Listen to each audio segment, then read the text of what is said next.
Bismillahirrahmanirrahim.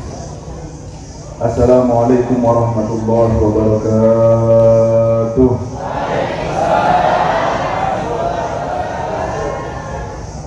Alhamdulillah alladzi iftataha al-wujuda bin nuri dzati Muhammadiyah wa ja'ala habibahu akrama madharan fi jami'i tajalliyati wal anwar hamdan yaliku bi jalali wajhihi wa 'azimi sultanihi wa dhatihi al-'aliyyah mustamiran 'ala mamari ad-duhuri wal a'sar. Allahumma fasalli wa sallim ala sayyidina Muhammad miftahi babi rahmatillah adada ma fi ilmillah salatan wa salaman daimaini bidawami mulkillah wa ala alihi wa sahbihi wa man walah amma ba'd.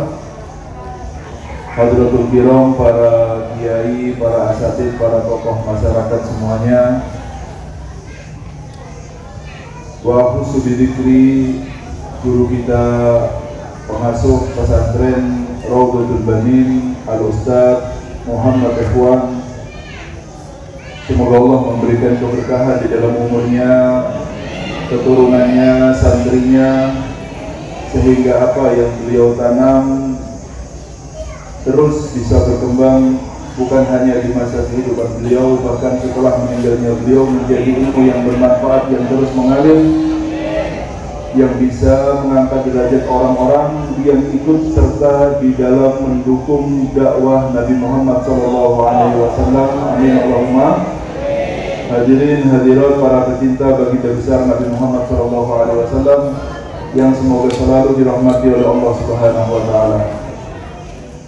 Pagi hari ini kita semua bergembira atas lahirnya seseorang yang sudah seharusnya kita bergembira, karena ini merupakan hadiah terbesar dari Allah Subhanahu wa Ta'ala. Bagaimana kita tidak berbahagia karena kita diberikan hadiah oleh Allah Subhanahu wa Ta'ala, sebaik-baik hadiah, yaitu Nabi kita Muhammad SAW,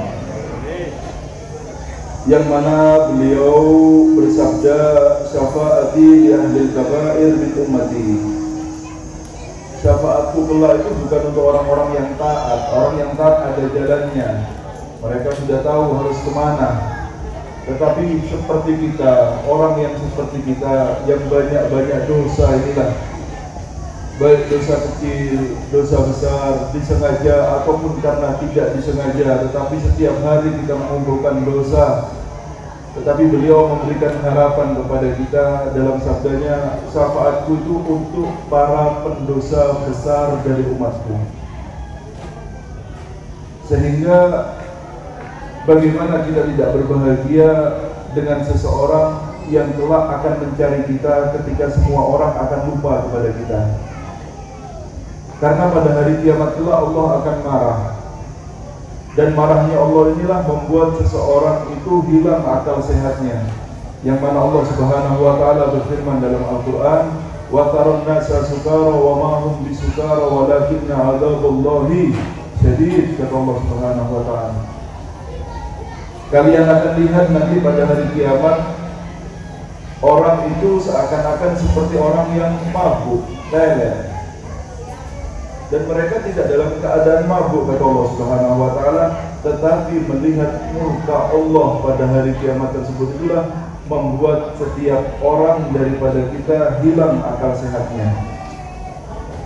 Ketika diterangkan oleh Rasul sallallahu alaihi wasallam, yuhsarun nas hufatan uratan gurla. Hari kiamat nanti orang akan dibangkitkan dalam keadaan tidak berpakaian, dalam keadaan belum dihitan, dan dalam keadaan tidak menggunakan sandal, alas kaki. Sayyidatuna Aisyah, beliau bertanya, berarti laki sama wanita sama-sama melihat karena tidak pakai pakaian semua pada saat itu?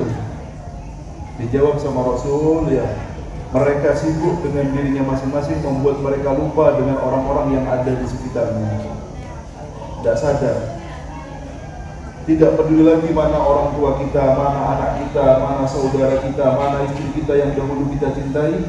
Karena Allah murka membuat kita tidak ingat apa-apa. Yang ada dalam pikiran setiap orang pada saat itu, bagaimana saya selamat dari murka Allah Subhanahu wa Ta'ala.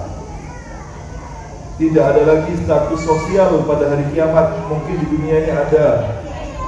Berbeda di antara kita dengan Pak RT, RW, desa, bupati, gubernur, menteri, sampai presiden. Mungkin ada status sosial yang berbeda ketika di dunia. Tetapi pangkat yang paling tinggi kelak pada hari kiamat, seperti apa yang disabdakan oleh Rasul Sallallahu Alaihi Wasallam dan firman Allah, Inna akramakum indallahi atqakum. Karena itu ya, ketika nanti lupa semuanya, kita ini dengan orang-orang yang ada di sekitar kita, dan diterangkan oleh Allah Subhanahu wa Ta'ala, yauma yafirul mar'u min akhihi wa ummihi wa abihi wa sahibatihi wa banihi likulli imri'in minhum yawma idzin sha'nun yughnihi. Hari di mana seseorang akan berlari atau tidak peduli ya kepada saudaranya. Saudara baik itu karena hubungan rahim atau karena hubungan persaudaraan yang terjalin ketika di dunia. Yang dahulu teman dekat kita, kita saling cinta kepada mereka, mana tidak ada lagi pada hari kiamat. Wa ummihi wa abi, disebut ummi dulu karena kasih sayang ibu itu lebih daripada bapak. Bahkan orang yang paling kasih sayang itu akan lupa, kata Allah Subhanahu wa Ta'ala. Wa sahibatihi wa bani, sahibah itu istri, bani itu anak-anak kita. Karena seseorang mempunyai perkara masing-masing yang harus dia selesaikan di hadapan Allah Subhanahu wa Ta'ala. Di balik ketika semua orang itu lupa, tidak ada yang mengingat kepada kita. Terkadang kita sudah putus asa karena banyaknya dosa yang kita lakukan pada saat itu. Melihat murka Allah yang sangat luar biasa, timbul fajar harapan kepada kita ketika tangan kita digandeng oleh Rasulullah SAW, orang yang tidak pernah lupa kepada kita, yang pada pagi hari ini kita berbahagia dengan kelahirannya. Allahumma sholli ala Muhammad. Bagaimana tidak bahagia kita ya? Kita ini tanpa meminta kepada Allah sudah diberikan hadiah orang yang akan menjadi juru selamat kita nanti pada hari kiamat. Yang kadar keimanan kita tergantung dengan seberapa besar kita mencintai Rasul Sallallahu Alaihi Wasallam. Diadakannya majelis ini tidak lain dan tidak bukan supaya menumbuhkan di dalam hati kita rasa cinta kepada Rasulullah Sallallahu Alaihi Wasallam. Setiap orang-orang mulia yang kita kenal, baik kita kenal dengan kata Nabi ataupun wali ataupun soleh, semua mereka hanyalah bagaikan bintang, bumintang ya, yang mengambil cahaya dari Rasulullah Sallallahu Alaihi Wasallam. Dikatakan di dalam qasidah burda yang biasa kita baca, fa innahu samsu fadlin hum kawakibuha yudhirna anwaraha linnasi fid dulami. Karena Rasulullah itu bagaikan matahari, dan para nabi, para wali, para soleh itu bagaikan bintang-bintang yang kita ketahui bahwa bintang itu tidak bisa bercahaya dengan sendirinya, tetapi cahaya yang ada pada mereka itu pantulan dari cahaya yang bersumber dari matahari, yaitu Rasulullah SAW. Semakin banyak mengambil pantulan dari Rasulullah, maka semakin kuat cahaya yang ada pada diri kita. Semakin banyak kita mengikuti sunnahnya Nabi Muhammad SAW, semakin bercahaya tubuh kita. Karena perumpamaan manusia yang ada di dunia ini seperti bulan. Kita ini seperti bulan. Ada matahari yaitu Rasulullah SAW. Ketika kita ini terbebas dari bayang-bayang bumi, tanpa ada halangan dari kecintaan kepada dunia sama sekali, utuh hati kita berikan, kita hadapkan kepada Rasulullah Sallallahu Alaihi Wasallam, maka kita bagaikan bulan purnama, karena tidak tertutup bumi sama sekali, menghadap kepada sang matahari yaitu Rasulullah Sallallahu Alaihi Wasallam. semakin besar kadar kecintaan kita kepada dunia, semakin tertutup hati kita dengan kecintaan kepada dunia, maka sebesar tertutupnya hati kita, maka semakin hilang cahaya kita, maka akan terjadi yang namanya gerhana, tidak mempunyai cahaya sama sekali. Oleh karena itu mari kita hadapkan hati kita kepada Rasulullah SAW. Karena ini adalah cahaya maknawi yang bisa menerangi hati. Sehingga dikatakan kullu baitin anta sakinuha laisa muhtajan ila suruji. Setiap rumah ataupun hati yang engkau bertempat di dalamnya, hati kita apabila ada Rasul SAW, maka tidak butuh dengan cahaya yang lainnya. Kita masih mencari cahaya tersebut dengan apa? Zikir, Al-Quran, sholat, dan lain sebagainya. Tetapi inti dari sumber cahaya tersebut adalah Rasulullah SAW. Ketika hati tersebut sudah ada Rasul SAW, maka secara otomatis hatinya menjadi hati yang bercahaya. Setiap orang yang tinggi derajatnya itu dikarenakan hubungan baiknya dengan Rasulullah SAW. Para sahabat Nabi Muhammad SAW dahulu mereka hanyalah orang-orang biasa, tidak mempunyai nilai apa-apa. Mereka menjadi manusia mulia dikarenakan imannya dengan Nabi Muhammad SAW dan kecintaannya yang sempurna kepada Nabi Muhammad SAW. Karena cinta itu akan bekerja dengan sendirinya. Kita mungkin capek bangun ketika tengah malam. Alasan kita capek kenapa? Karena belum cinta. Kita capek dalam istiqomah membaca Al-Quran, bahkan duduk sebentar dalam baca Al-Quran, mungkin pantat kita tidak kuat gerak-geraknya, baru 1 juz, baru 2 juz. Alasannya kenapa? Karena belum cinta. Tapi ketika kita mempunyai cita-cita yang mulia untuk menjadi pendamping, maka rasa lelah itu tidak akan kita rasakan, karena itu untuk mengejar apa yang kita cita-citakan, yaitu menjadi pendamping Nabi Muhammad SAW. Begitu yang dilakukan oleh para sahabat Nabi Muhammad SAW. Ketika sudah mencintai Rasul SAW, maka hilang rasa capek dalam diri mereka semuanya. Ya, cinta. Apapun yang akan bertentangan dengan cita-citanya, mereka tinggalkan semuanya. Keluarganya ditinggalkan kalau tidak mau mengikuti Rasulullah SAW. Pekerjaannya ditinggalkan untuk berhijrah bersama Nabi Muhammad SAW. Sehingga dahulu para tabi'in mereka berkata kepada kepada para sahabat Nabi Muhammad SAW, kalian luar biasa. Kita ingin seperti kalian. Ini para tabi'in tidak mendapati zaman Rasulullah SAW. Kalian bisa sholat di belakang Rasulullah, kalian bisa berjihad di belakang Rasul, sedangkan kami tidak merasakan itu semuanya.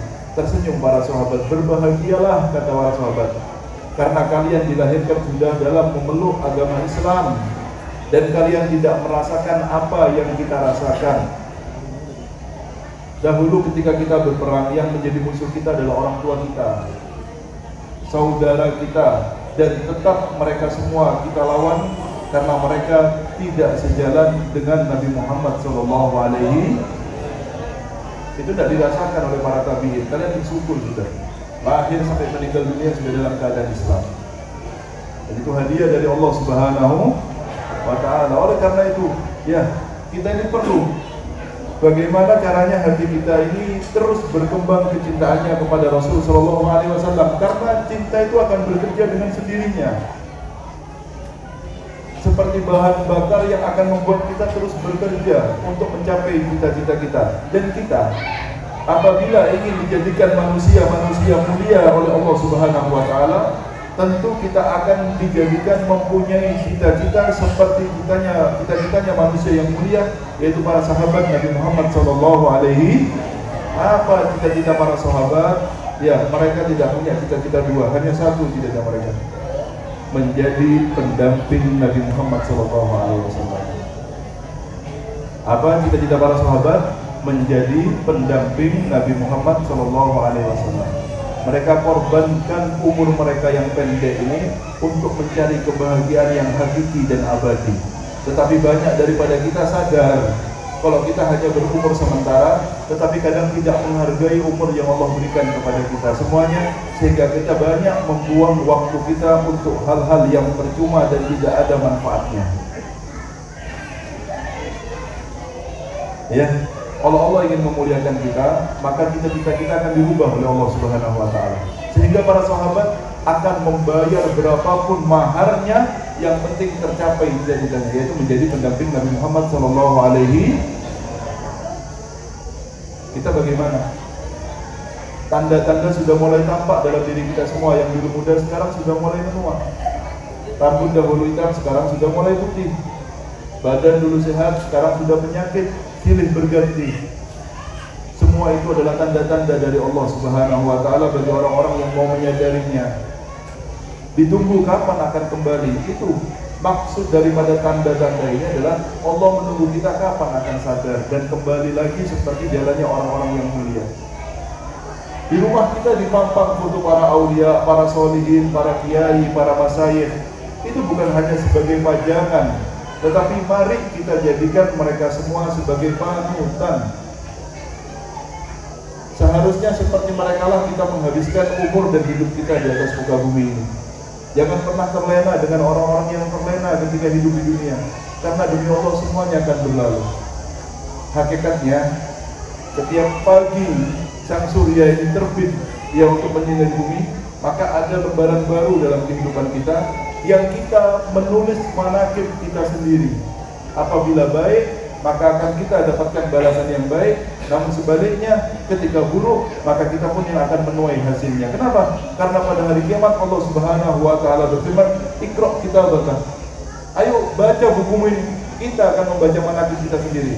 Pada saat ini kita sekarang hadir maulid, tetapi wa iyadzubillah, apabila kita menulis hari-hari kita dengan maksiat kepada Allah, bagaimana keadaan kita ketika kita membacanya kelak di hadapan Allah Subhanahu wa taala? Ya.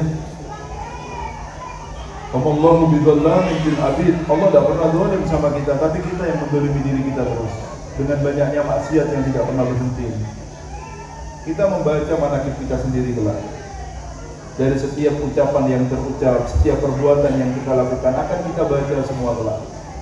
Karena itu tidaklah seorang hamba memuliakan dirinya kecuali ketika dia sedang berbuat taat kepada Allah Subhanahu wa taala. Dan tidaklah seorang hamba menghinakan dirinya kecuali ketika dia sedang bermaksiat kepada Allah, karena dia yang akan menuai hasilnya kelak. Maka tanamlah dengan tanaman bibit yang baik sehingga kita menuai hasil yang baik pula.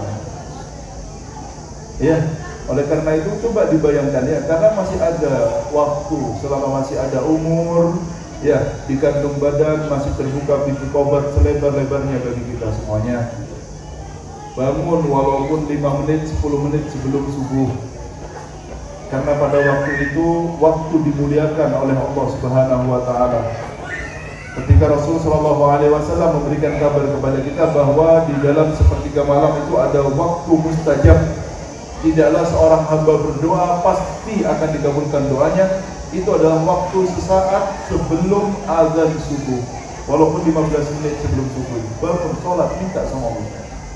Kenapa waktu ini mulia? Untuk memuliakan waktu lahirnya Nabi Muhammad SAW, sehingga dijadikan waktu ini dalam setiap harinya adalah waktu yang mustajab untuk kita berdoa. Kenapa kok berbeda waktu ini? Karena waktu inilah dilahirkan Nabi Muhammad SAW. Wa qubaila fajrin abrazat samsul huda, kata Umar. Dan sebelum fajar sesaat, maksudnya sebelum waktu subuh sesaat, ya, dilahirkan Rasulullah SAW. Demi untuk memuliakan waktu ini, ya, tidak mungkin dibangunkan oleh Allah pada waktu ini kecuali orang-orang yang akan dimuliakan oleh Allah Subhanahu wa taala. Bayangkan kalau mungkin saat ini kita merasa banyak dosa, kita meminta ampunan kepada Allah Subhanahu wa taala. Bisa jadi ampunan itu diterima dan bisa jadi ampunan itu ditolak oleh Allah karena mungkin kita tidak sungguh-sungguh dalam meminta kepada Allah. Tetapi lain halnya ketika seseorang bangun ketika tengah malam, Karena kita tidak meminta, tapi kita ditawari sama Allah Subhanahu wa taala. Hal min taib, hal min mustaghfir, hal min talibil hajah, kata Allah Subhanahu wa taala. Ada yang mau bertobat apa enggak? Saya terima tobatnya. Ada yang mau minta ampun, saya terima ampunannya. Allah yang menawari, bukan kita yang meminta. Tetapi selain pada waktu ini, kita yang meminta. Apabila kita yang meminta, bisa jadi permintaan kita diterima, bisa jadi permintaan kita tidak diterima. Lain halnya ketika kita ditawari. Ini tadi ada yang anggaran jatuh. Berbeda di antara Pak Kiai yang meminta anggaran dan kepala desa yang menawari. Butuh apa Kiai? Kan kalau sudah kepala desa yang menawari, berarti pasti akan turun anggaran. Tidak mungkin tidak, karena ditawari. Begitu juga ketika tengah malam ini, Allah tanya, ada yang mau tobat apa tidak? Ada yang mau minta ampun apa tidak? Tinggal kita bagaimana dalam keadaan seperti itu. Ya, kalau kita memang betul-betul takut menghadap Allah dalam keadaan banyak dosa, berlumpur dosa, maka bangunlah, korbankan tidurnya walaupun 15 menit sebelum fajar untuk mengambil wudhu, ya, menghamparkan sejadah kita mengaku semua dosa-dosa kita, lalu kita teteskan air mata kita untuk meminta ampun kepada Allah Subhanahu. Allahumma shalli ala Muhammad. Tidak mengherankan kalau mungkin banyak kita ini lebih mencintai hal yang lain daripada Rasulullah SAW. Kenapa? Karena mungkin kita belum mengenal betul sosok baginda besar Nabi Muhammad SAW. Diadakan majelis yang seperti ini fadilahnya jauh lebih besar bahkan dari semua ibadah yang kita lakukan. Karena ibadah yang kita lakukan, baik itu wirid dan Al-Quran, tidak bisa membuat kita kenal dengan Nabi Muhammad SAW. Tidak bisa membuat cinta berkembang kepada Rasul. Tetapi majelis yang seperti ini dengan mendengarkan bagaimana akhlak Rasulullah SAW, dari situlah akan tumbuh rasa cinta di dalam hati kita semuanya. Karena seperti apa yang dikatakan oleh Imam Ali karamallahu wajhahu, beliau berkata, "Man ra'ahu badihatan haba, wa man khalaqahu ma'rifatan ahabba." Orang yang sekedar melihat Rasul SAW, maka akan timbul wibawa yang sangat luar biasa. Pemberian dari Allah wibawa tersebut. Wa man khalaqahu ma'rifatan, orang yang berkumpul berbicara dengan Rasulullah, merasakan tinggi dan luhurnya akhlak Nabi Muhammad SAW, bagaimana dia diperlakukan oleh Rasul, pasti tidak mungkin tidak, pasti dia akan cinta kepada Rasul SAW. Allahumma shalli ala Muhammad. Oleh karena itu pada pagi ini kita akan memanjakan telinga kita dengan akhlaknya Nabi Muhammad SAW. Semoga apa yang dirasakan oleh rasa sahabat, ya sahabat dari rasa cinta karena mengetahui bagaimana akhlak Nabi, itu bisa tersirami ke dalam hati kita, sehingga walaupun sedikit semoga ada rasa cinta kepada Nabi Muhammad SAW. Ya, dahulu Rasul SAW dalam sebuah perjalanannya, beliau memerintahkan sahabatnya untuk menyembelih seekor kambing untuk makan siangnya. Lalu para sahabat dari mereka yang berkata, ya alayya zabhuha, dari mereka yang berkata alayha salbuha, alayha tubhuha, saya yang mau menyembelih wahai Rasulullah, saya yang mau menguliti kambingnya wahai Rasul, saya yang mau memasak kambingnya wahai Rasul. Dan alayya jamul hatab, kata Rasulullah SAW. Berarti kalau kamu itu sudah memotong, kalian yang nguliti, ini yang memasak, berarti saya yang mengumpulkan kayu bakarnya. Siapa yang nyari kayu bakar? Rasulullah SAW. Sahabat ketika mendengarkan itu, nafika ya Rasulullah, sudah cukup kami saja yang nyari kayu bakar, sampean duduk sudah, jangan kemana-mana. Ini akrahu an atamayyaza alaikum, katanya Rasulullah SAW. Saya tidak mau tampil beda di antara kalian, sama saja, jangan dibedakan saya, ini kata Rasulullah SAW. Allahumma shalli ala Muhammad. Mana ada habib atau kiai yang modelnya seperti ini? Yang ada sekarang ini guru-guru marah apabila santrinya itu kurang semangat dalam berkhidmah. Meminta yang khidmah yang semangat, ya. Jarang ada orang-orang berkata kalau saya sekarang sedang berkhidmah dengan santri saya. Allahumma shalli ala Muhammad. akhlak Nabi Muhammad SAW. Ketika itu datang tamu dari Najasyi. Ya. Dahulu mereka menyambut luar biasa rombongan sepupu Rasul SAW yang bernama Ja'far bin Abi Thalib. Ja'far ini saudara, adik dari atau kakak dari Sayyidina Ali bin Abi Thalib. Sayyidina Ja'far bin Abi Thalib disambut, diterima mereka, dihormati, bahkan rajanya masuk Islam dan orang-orangnya semuanya alhamdulillah hampir keseluruhannya masuk ke dalam Islam. Datanglah tamu dari Najasyi tersebut ke kota Madinah. Rasul sallallahu alaihi wasallam qama bi nafsihi li khidmatihim, dalam kitab dikatakan seperti itu. Beliau tidak minta tolong sama sahabat, berdiri sendiri untuk berkhidmat dengan tamu-tamunya ini. Beliau yang menyiapkan air, yang menyiapkan makanan, yang merapikan tempatnya, dan berkata, "Nafika ya Rasulullah." Ya, sudah sampean duduk wahai Rasulullah sallallahu alaihi wasallam, tidak perlu sampean yang menyiapkan air, tidak perlu sampean yang menyiapkan makanan, biar saya saja, kami saja yang menyiapkan itu semuanya. Hendak kanu li ashabina mukrimin, katanya. Dulu orang-orang ini ya memuliakan sahabat saya, dan saya kepingin untuk memuliakan mereka karena mereka dahulu memuliakan sahabat saya ketika datang ke kota mereka. Allahumma shalli ala Muhammad. Indah, ya, akhlak yang tidak mungkin ada bandingnya, karena poros dari kebagusan itu adalah Rasul sallallahu alaihi wasallam. Sehingga apapun yang menyamai Rasul kita katakan itu baik. Namun sebaliknya, walaupun di mata masyarakat baik tapi tidak sesuai dengan ajaran Rasulullah SAW, maka kita katakan itu tidak baik, karena poros kebaikan adalah Nabi Muhammad SAW. Dari Nabi inilah kita tahu bahwa senyum kita kepada saudara kita itu adalah ibadah.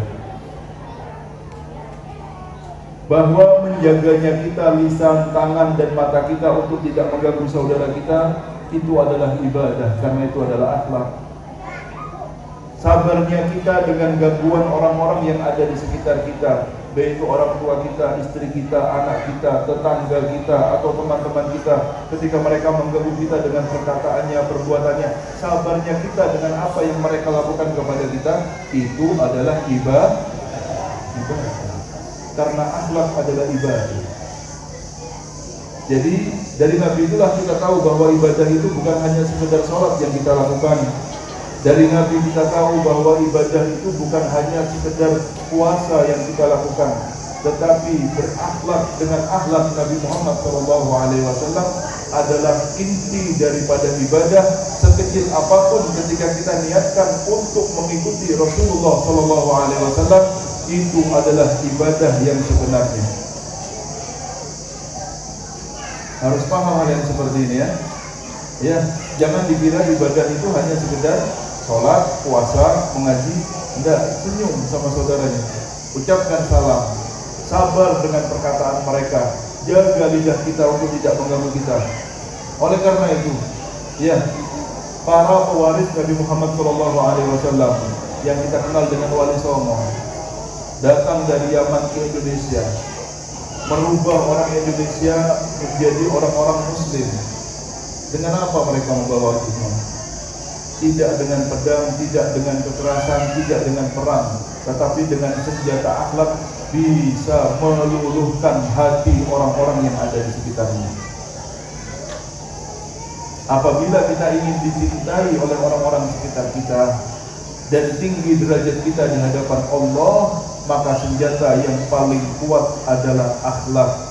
Karena akhlak bisa membuat orang yang berupa jelek sekalipun akan tampak indah dari orang-orang yang ada di sekitarnya. Tetapi setampan atau secantik apapun manusia tanpa dibalut dengan akhlak, tidak akan tampak indah dia di pandangan orang-orang yang ada di sekitarnya. Karena itu adalah warisan tertinggi. Apa itu? Akhlak. Sehingga Rasul SAW beliau bersabda apa? Innar rajula la yablughu bi husni khuluqihi darajata shaim alladzi la yuftir wal qa'im alladzi la yarqud, kata Rasul SAW. Sesungguhnya seseorang daripada kita ini bisa mencapai derajat yang sangat tinggi yang menyamai atau bahkan melebihi orang yang dia itu berpuasa dan belum pernah batal puasanya seumur hidupnya, dan dia itu qiyamul lail setiap malamnya dan belum pernah tidur pada malamnya, membaca manaqib Syekh Abdul Qadir Jailani 40 tahun, sholat subuh dengan wudu isya, berarti apa? Tidak tidur satu malam. Tidak perlu seperti itu, ibadahnya dengan akhlak. Karena kata Rasulullah, orang yang berakhlak mulia akan melampaui derajatnya orang-orang yang melakukan ibadah yang seperti ini. Dan itu kabar langsung dari Nabi Muhammad SAW. Jangan pernah mengeluh ya dengan apa yang terjadi di sekitar kita. Kita beribadah dengan sabar kepada mereka. Kadang orang mengeluh, istri saya Habib seperti ini, kalau bicara tidak bisa sabar sama sekali. Istrinya pun mengeluhkan suaminya, suami saya itu Habib, orang tua saya Habib, anak saya Habib. Jangan mengeluh, disitulah nilai ibadah kita.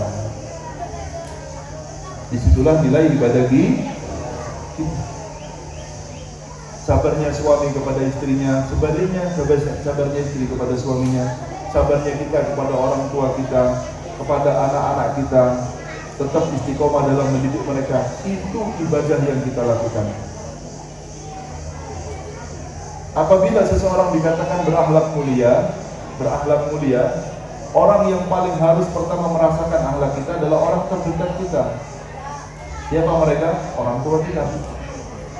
Siapa? Orang tua. Hati-hati dengan orang tuanya.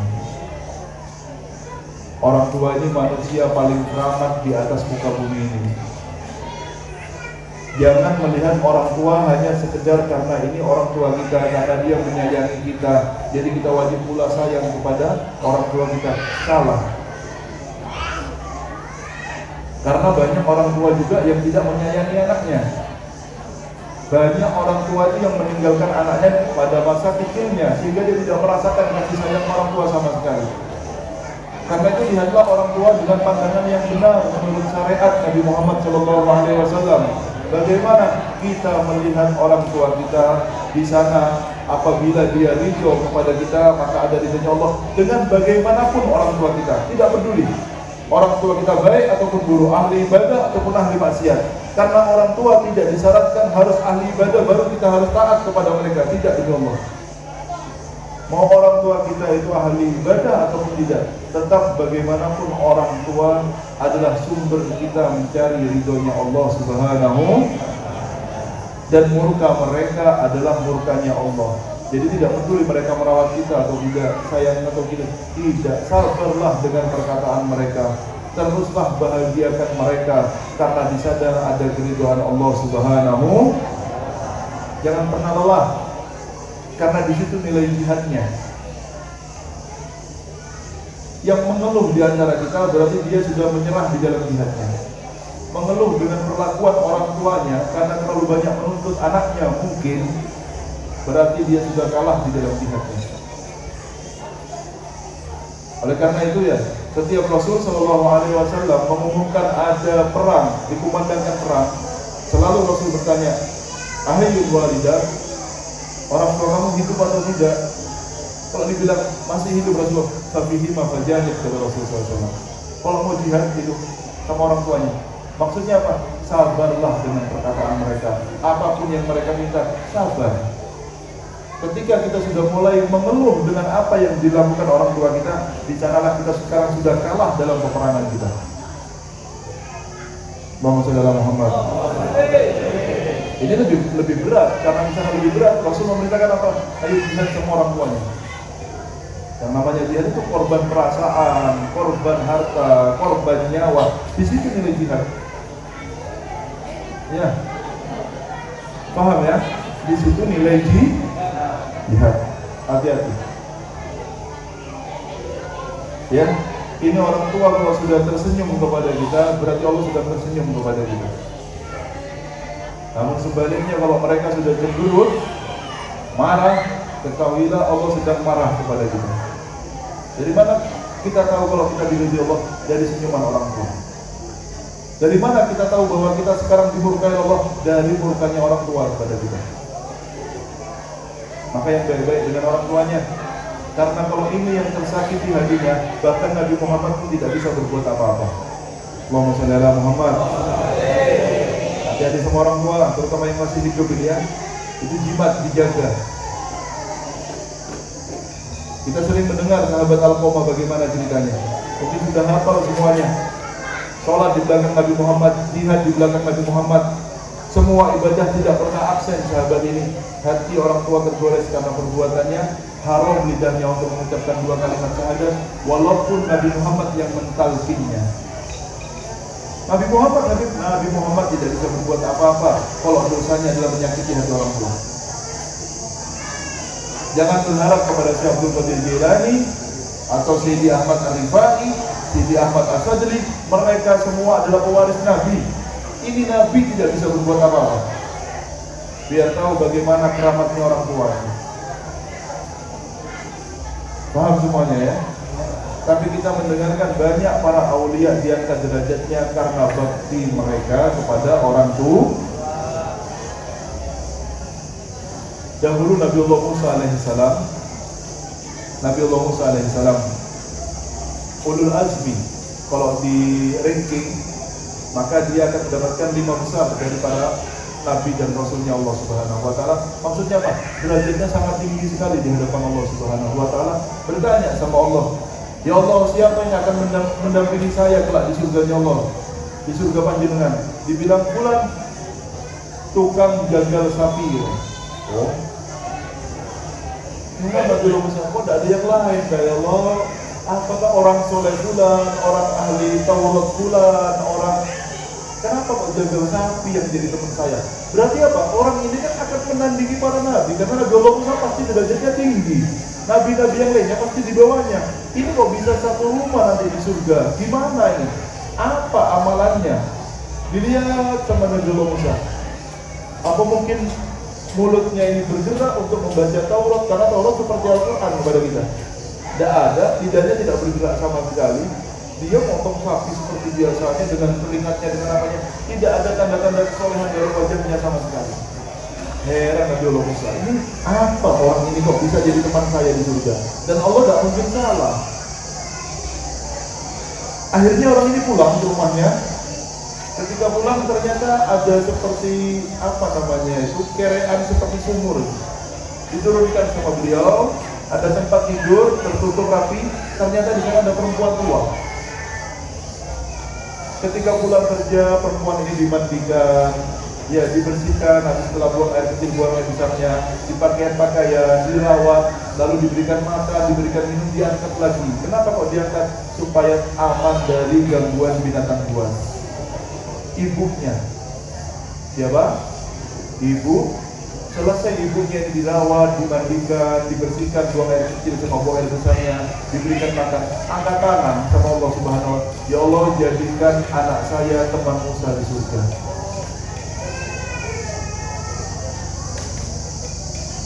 Ada yang lebih keramat dari Allah. Ibu sama bapak, karena ibu dan bapak tidak disyaratkan sebagai orang yang soleh baru jadi orang tua kita, tidak, demi Allah. Karena itu kita kepingin ini akhlak itu paling, yang merasakan akhlak kita adalah orang tua kita. Minta doa kepada mereka. Jangan khawatir, doanya orang tua tidak ada hijab di antara doa orang tua kita dengan Allah Subhanahu wa Ta'ala. Nabi Allah Musa lalu menganggurkan, oh dengan ini dia menjadi teman saya di surga. Bahkan menjadi pendamping Nabi Allah Musa alaihissalam, berarti nabi-nabi ada di bawahnya semua. Dengan apa? Dengan baktinya kepada orang tua. Hati-hati menyakiti hati orang tua. Ya, karena ini bahaya yang sangat luar biasa. Orang tua mungkin tidak sama pola pikirnya dengan kita. Kita lebih muda, wawasan mungkin lebih luas. Mereka terbatas karena hidup di masa yang lampau kuno sudah lama. Kita tidak cocok dengan lawan. Hati-hati. Ikuti, kita mengalah untuk menang, bukan untuk kalah. Bukan berarti ketika kita menang debat dengan orang tua kita mendapatkan kemenangan. Salah, kita kalah hakikatnya. Karena kita sudah berani mengangkat suara kita di depan orang tua kita. Ada seorang habib Ada seorang tidak perlu saya sebutkan namanya, beliau sudah meninggal dunia. Tidak ada berapa lama, mungkin baru 15 atau 17 tahun yang lalu. Dan seberapa lama, karena saya bertemu sudah usia hampir 30 tahun, sudah besar, sudah 25 lebih, sudah besar saya bertemu sama beliau, sering bertemu dengan masih ada kerabat dengan kita. Dari masa mudanya beliau tampak tanda-tanda kesolehannya. Ini Habib ini soleh, wiritannya terjaga, bangun malamnya tidak pernah ditinggal, sholatnya 5 waktu dalam berjamaah, baktinya sama orang tuanya bagus. Tetapi beliau ini dalam keadaan ekonomi yang sangat di bawah sekali, kekurangan. Ya. Pada suatu saat beliau ini ingin pergi ke Haul Sulu. Masih hidup waktu itu almarhum Habib Anis. Lalu teman-temannya mengadakan iuran untuk sewa elf berangkat ke Solo. Dia udah punya uang, tapi bilang saya pengen ikut. Ya tapi namanya orang iuran, kursi terbatas, ya. Akhirnya Pak, ya yang bayar saja yang berangkat ke Solo, dia ditinggal sama teman-temannya. Hatinya hancur, ya Allah, karena saya tidak punya, tidak bisa berangkat ke Solo. Capek, dia menangis, tidur dia. Ketika tidur, bangun, ketika membuka matanya, dia sudah ada di Masjid Riyad Solo. Karomah dikasih sama Allah. Orang sungguh-sungguh dalam pengabdian orang tuanya, dalam wiritannya, qiyamul-lailnya, sholatnya terjaga. Tidak sama dengan pemuda-pemuda yang hidup pada zamannya lain, berbeda naiknya. Pada suatu saat, dia cerita sama saya, pada suatu saat ketika saya membaca Wirdul Latif, wiridnya Imam Haddad itu, Wirdul Latif, sebelum maghrib, adik saya, ini beliau punya adik, otaknya kurang sempurna, agak ada kurangnya ini, adiknya ini. Keluar dari rumah, adiknya ini, main. Ibunya keluar, mana adiknya nak? Barusan keluar, ayo dicari dulu. Ini Habib ini tidak menolak orang tuanya, enggak. Sebentar ya Mik ya, wiritannya sebentar lagi selesai, saya cari terus saja. Emang tinggal sedikit wiritannya. Hati orang tua bergerak, ibunya bergerak. Kenapa nak saya mendahulukan wiritannya daripada perintah saya? Bergerak sedikit saja, bergerak sedikit. Padahal Habib ini berjalan, saya dari setelah kajian dulu itu tinggal menghayalkan di mana tempat yang saya mau, saya memejamkan mata dan membukanya sudah ada di tempat itu. Bukan hanya di Solo saja, di mana-mana bisa. Tetapi ketika menggerakkan sedikit daripada hati ummi saya, dari saat itu saya tidak bisa apa-apa lagi. Dari saat itu saya tidak bisa apa-apa lagi. Dia tahu, ini orang keramat itu ini. Ibu sama bapaknya, hati-hati. Yang tidak punya keramat ya tidak akan tahu cerita ini semuanya. Ini beliau menceritakan sebagai pelajaran buat kita semua, hati-hati dengan orang tuanya. Hati-hati dengan orang tuanya. Kadang-kadang orang sibuk, ziarah aulia kemana-mana, orang tuanya tidak pernah diziarahi. Paham ya? Nomor 2, sebagai seorang laki-laki yang baik dengan istrinya. Inna hunna hulidna min hidatin aqwad, kata Rasulullah SAW. Para perempuan itu diciptakan dari tulang rusuk yang bengkok. Falan tastaqima laka ala tariqah. Bagaimanapun mereka tidak akan bisa lurus. Ini biarkan perempuan mendengar ini.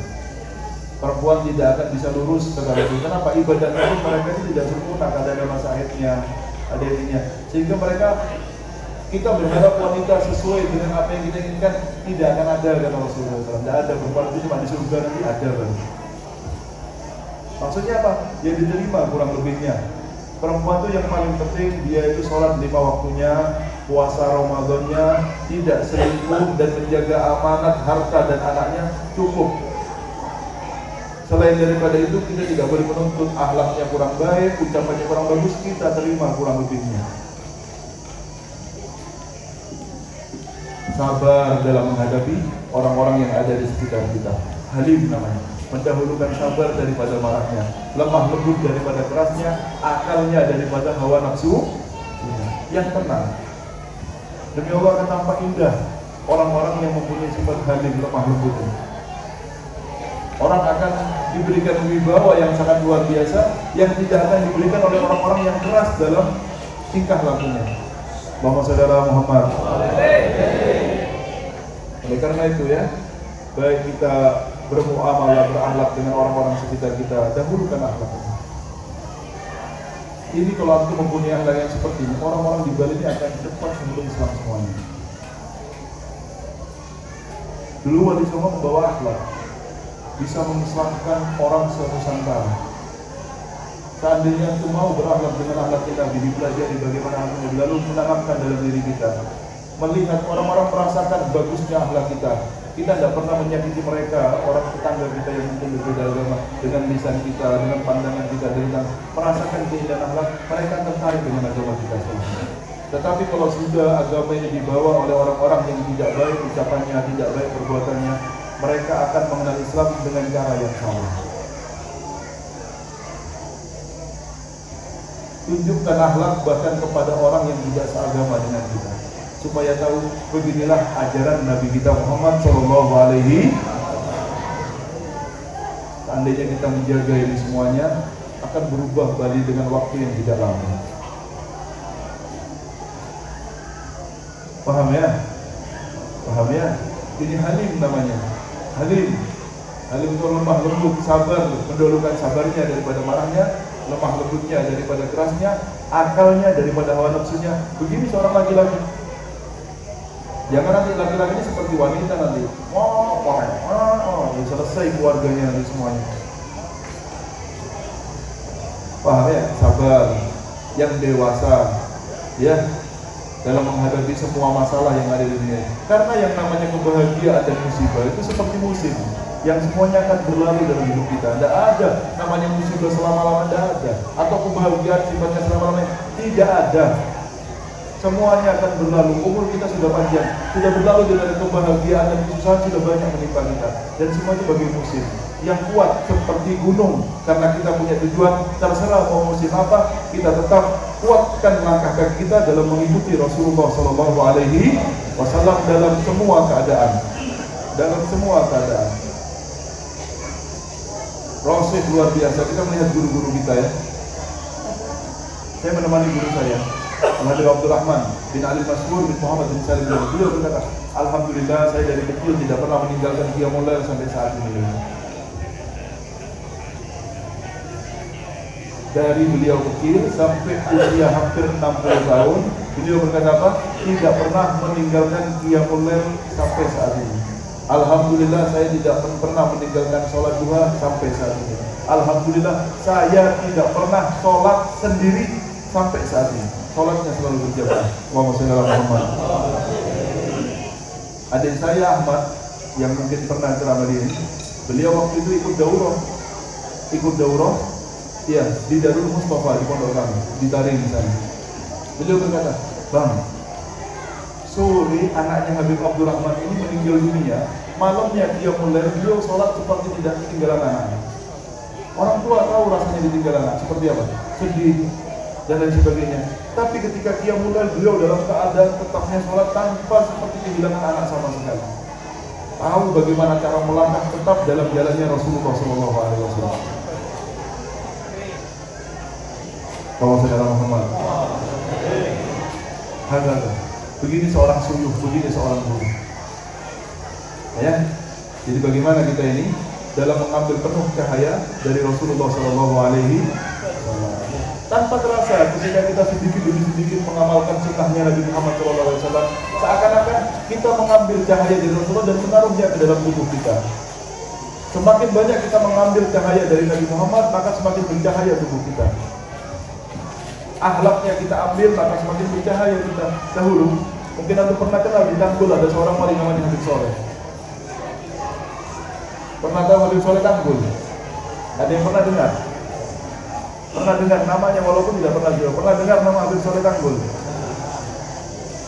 Aulia, pemimpin aulia di zamannya. Beliau waktu itu pernah dalam suatu perjalanan, ya, bersama dengan Habib Ja'far bin Saikhon, gurunya Kiai Hamid Pasuruan. Padahal Habib Hadi bin Abdullah Haddad Banyuwangi. Lalu Habib Ja'far sebagai orang yang paling sepuh berkata, kita antar lagi akan ziarah kepada Habib Fulan. Hati-hati, kata beliau. Jangan ada yang mencium tangannya, karena setiap orang yang mencium tangannya akan ditempelin sama dia langsung. Habib Soleh hanya tersenyum dan berkata, saya akan cium tangan dan kakinya. Kata Habib Ja'far, ya sudah, saya sudah bilang nih, nanti kalau ditempelin jangan salahkan saya, kata Habib Ja'far. Ini Habib Ja'far gurunya Kiai Hamid Pasuruan. Nanti kalau mau ditempelin jangan salahkan saya sudah bilang. Karena sudah banyak korbannya, orang maksa cium tangan ditempelin sama Habib ini. Iya. Sampai ke rumahnya, Habib ini duduk dengan tasbihnya sambil tiduran. Datang Habib Soleh langsung mencium tangannya, lalu dicium lututnya. Dilihat sama Habib ini. Usianya jauh lebih muda Habib Soleh, sehingga dikatakan ya waladi, wahai anakku, anta syarik. Syarik bukan syarik pencuri ya, syarik itu bercahaya maksudnya. Shin, ya syarik. Ya waladi, wahai anakku, anta syarik, engkau bercahaya. Tersenyum Habib Soleh. La ya'rifu syarik illa syarik. Tidak tahu orang bercahaya kecuali orang bercahaya. Tidak tahu wali kecuali wali. Jadi jangan menghukumi orang ini wali-wali kalau kita belum jadi wali. Karena yang tahu wali hanya aulia. La ya'rifu syarik illa syarik. Dari mana cahaya ini? Dari pengikutan kepada Nabi Muhammad sallallahu alaihi. Mulia hidupnya, mulia setelah meninggalnya, dan mulia ketika di akhiratnya. Tidak mungkin kemuliaan itu terkumpul kecuali orang-orang yang mengikuti Rasulullah sallallahu alaihi wasallam. Kita tahu ke As'ar bagaimana mulia dengan pengikutannya kepada Rasulullah. Kita tahu ke Habib mulia dengan apa? Dengan pengikutannya kepada Rasulullah. Karena itu kenali Nabi Muhammad, cintai Nabi Muhammad, ikuti Nabi Muhammad, supaya kita menjadi orang mulia secara hakiki. Kalau sekarang ini mulianya semu, yang kita kejar ini kemuliaan yang semu. Setelah kita dikubur, selesai kemuliaan itu semuanya. Ya, mungkin nama kita tidak akan dikenal oleh orang-orang setelah kehidupan kita ya. Tetapi mereka orang-orang mulia yang sebenarnya. Setelah meninggalnya pun namanya akan selalu harum dikenang oleh orang-orang yang hidup setelah zamannya. Dari mana itu semuanya kemuliaan hakiki ini mereka dapatkan? Dari pengikutannya kepada Rasulullah sallallahu alaihi. Cintai Nabi Muhammad, ya, tanamkan cinta kepada keluarga kita, kepada Nabi Muhammad sallallahu alaihi wasallam. Karena demi Allah, yang namanya cinta itu akan membuat seseorang berkumpul dengan yang dia cintai. Seorang tabi'in bertanya dengan seorang sahabat, ya, menerangkan banyak tentang masalah khuf dan lain sebagainya. Lalu bertanya sahabat tabi'in ini, "Atadkur yadkuru fil hawa?" Kamu pernah ingat enggak Rasulullah itu bercerita tentang cinta? Naam. Kunna fi safarin ma'a Rasul sallallahu alaihi wasallam. Kami bersama Nabi Muhammad dalam sebuah perjalanan. Idnadahul a'rabiyyu bi sautin lahu jahwari. Ketika itu Rasul dipanggil dengan seorang A'rabi dengan suara yang keras, "Ya Muhammad." Sampai kulitnya kayak dipanggil, "Ya As'ad." Kira-kira gimana santrinya? Kurang ajar dia dipanggil As'ad kayak temennya saja. Ini Rasul dipanggil, "Ya Muhammad," dengan suara keras. Ya, fa'ajab Rasul sallallahu alaihi wasallam nahwan bin sauti faqala ya ha'um, kata Rasul. Ha'um. Dijawab dengan suara yang keras juga sama Nabi Muhammad untuk membesarkan hati orang yang memanggilnya, bahwa dia sama seperti orang itu. Maksudnya Rasul tidak sakit hati sama sekali. Berkata ha'um itu bahasa dia. Dia tahu ini orang dari suku tertentu dengan bahasa yang seperti ini. Kita tidak tahu ha'um itu labbaik dengan bahasa orang yang memanggil Rasul sallallahu alaihi wasallam. Diparani sama sahabat ini. Ubdud min sautik fa innaka inda Rasul sallallahu alaihi wasallam. Pelankan suaranya, kamu sekarang berbicara sama Rasulullah. Dijawab sama orang A'rab ini, wallahi la aqdu. Demi Allah saya tidak akan pelankan suara saya. Memang orang ini sudah repot bilangannya ya. Disuruh pelankan, karena demi Allah saya tidak akan pelankan suara saya. Lalu dijawab, al-qaumu yuhibbu qauman wa lam yadhhab bihim, katanya. Ini ada sebuah kaum mencintai sebuah kaum, tapi tidak bisa beramal dengan amalannya. Paham ya? Kita cinta Syekh Abdul Qadir Jilani, tapi kita tidak bisa seperti Syekh Abdul. Cintanya betul. Lalu kata Rasul, almarhum ma'aman ahab yaumal qiyamah. Dari hadis ini kita pelajari apa? Bahwa cinta itu tidak disyaratkan kita harus mengikuti orang yang kita cintai. Tetapi cinta itu akan bekerja dengan sendirinya, secara otomatis kita akan bergerak untuk mengikuti orang yang kita cintai. Tapi syarat untuk mengikuti tidak ada dalam cinta. Perbaiki cintanya, jangan palsu. Karena kita mendengar kabar ya, anjing Ashabul Kahfi cinta betul dengan Ashabul Kahfi. Datang hadis bahwa salah satu binatang yang masuk surga adalah anjing Ashabul. Anjing tidak mungkin beramal seperti amal manusia. Tapi cintanya sungguh kepada orang-orang soleh di zaman Bani Israel. Masuk surga pada masuk surga kata Nabi Muhammad. Setiap orang soleh yang mempunyai hubungan hati yang kuat dengan Rasulullah, mereka lah pintu kita untuk mencapai Rasulullah SAW. Pintu kita. Kita tidak punya pintu, kita adalah orang-orang yang punya hubungan hati yang baik dengan Rasulullah SAW. Kita mendengar Gunung Uhud bergetar ketika dinaiki Rasulullah SAW. Lalu dikatakan, Uhud jabalun yuhibbuna wa nuhibbu. Ini Uhud gunung mencintai kami dan kami cinta kepada gunung Uhud. Uhud jabalun min jibalil jannah. Uhud ini gunung dari gunung sedunia, tidak ada yang masuk surga. Ini gunung bergetar karena rasa cinta masuk surga. Pertanyaannya, apa Uhud pernah beribadah sholat seperti kita? Hah? Pernah puasa Ramadan? Pernah ngaji Al-Quran? Masuk surga? Pertanyaan yang kedua, kira-kira surganya di mana? Surga pertama, kedua, ketiga, tidak, demi Allah dengan Rasulullah SAW. Karena yang dicintai adalah Nabi Muhammad SAW, maka kumpulnya dengan Nabi Muhammad. Karena itu jangan dijual murah hatinya untuk cinta sama dunia. Berikan kepada Rasulullah. Hati kita ini mahal, permata kita. Di sana Allah memandang kita. Apabila Allah memandang dan bilang hati kita terus sama Muhammad, Allah. Bagaimana keadaan Allah ketika memandang hati kita dan hatinya tertulis nama Muhammad? Yang paham semuanya ya? Ya. Tanamkan bagaimana caranya cinta ini berkembang terus setiap harinya. Demi Allah, tinggi derajat kita di sisi Allah Subhanahu wa Ta'ala. Ya, kita banyak cerita sekarang tentang orang-orang yang mencintai Rasulullah SAW, tetapi majelis maulid masih banyak hadir. Dengarkan bagaimana sifat Nabi Muhammad SAW. Niscaya akan tumbuh cinta dalam hati kita. Ya, dan kita minta sama Allah supaya setelah Allah memberikan cinta kepada hati kita, ditutup hati kita untuk cinta kepada selain Nabi Muhammad SAW.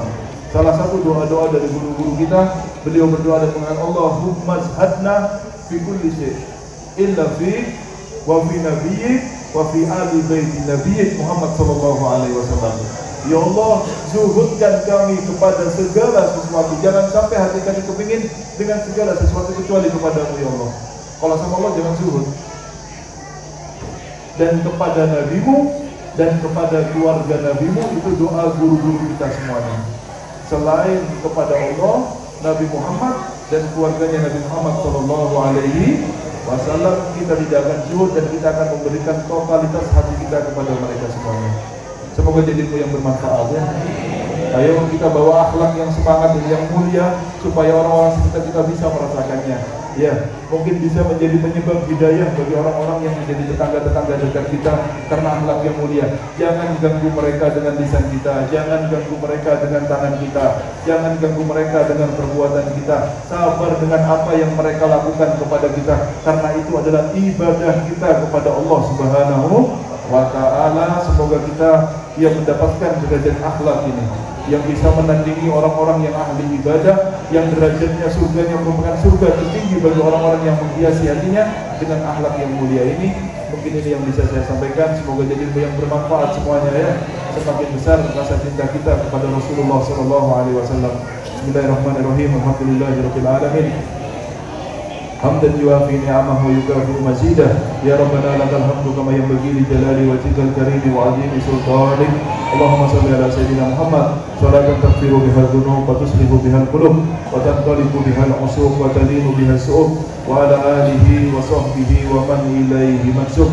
اللهم اجعل جمعنا هذا جمعا مرحوما وتفرقنا من بعد هذا تفرقا معصوما ولا تجعل فينا ولا معنا ولا حوالينا جميعا شقيا ولا محروما. اللهم أخرج من قلوبنا كل قدر للدنيا وكل محل للخلق يميل بنا إلى معصيتك أو يشغلنا عن طاعتك أو يهول بيننا وبين تحقق بمعرفتك الخاصة ومحبتك الخالصة. واجعلنا من الذاكرين واجعلنا من الصابرين واجعلنا من الشاكرين واجعلنا من المتقين واجعلنا من المخلصين واجعلنا من المحبين واجعلنا من المحبوبين واجعلنا من عبادك الصالحين وارحمنا برحمتك يا أرحم الراحمين. اللهم إنا نسألك حبك وحب من يحبك وعمل يقربنا إلى حبك واجعل حبك أحب إلينا من كل شيء برحمتك يا أرحم الراحمين.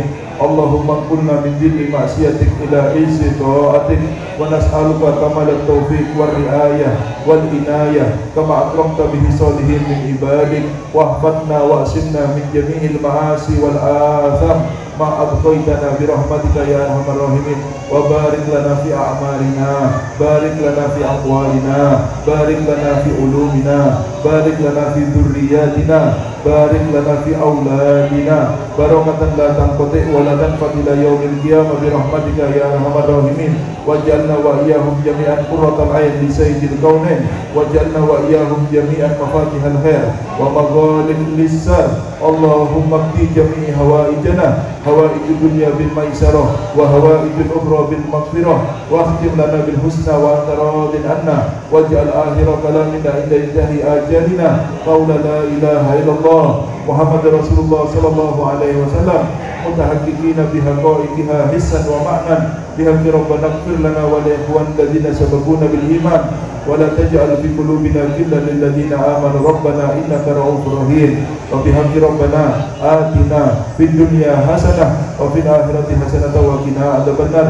ربنا تقبل منا إنك أنت السميع العليم وتب علينا إنك أنت التواب الرحيم. وصلى الله على سيدنا محمد وعلى آله وصحبه وسلم والحمد لله رب العالمين بسر الفاتحة.